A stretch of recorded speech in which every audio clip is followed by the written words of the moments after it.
சங்கீதம் 58.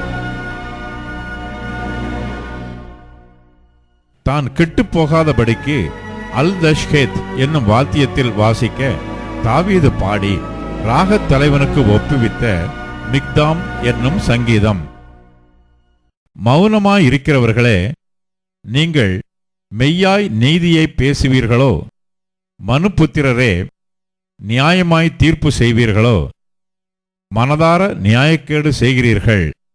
பூமியிலே உங்கள் கைகளின் கொடுமையை நிறுத்துக் கொடுக்கிறீர்கள்.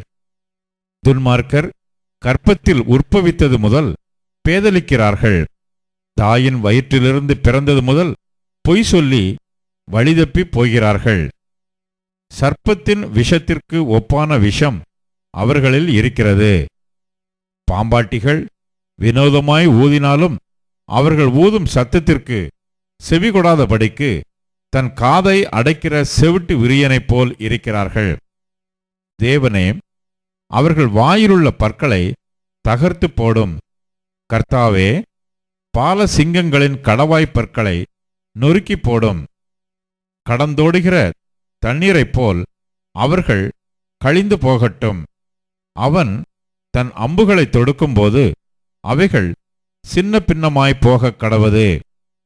கரைந்து போகிற நத்தையைப் போல் ஒளிந்து போவார்களாக. ஸ்திரீயின் முதிரா பிண்டத்தைப் போல் சூரியனை காணாதிருப்பார்களாக.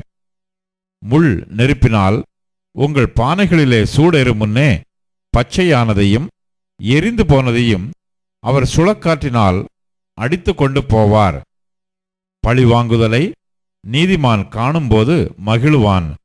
அவன் தன் பாதங்களை துன்மார்க்கனுடைய இரத்தத்திலே கழுவுவான். அப்பொழுது மெய்யாய் நீதிமானுக்கு பலன் உண்டென்றும் மெய்யாய் பூமியிலே நியாயம் செய்கிற தேவன் உண்டென்றும் மனுஷன் சொல்லுவான்.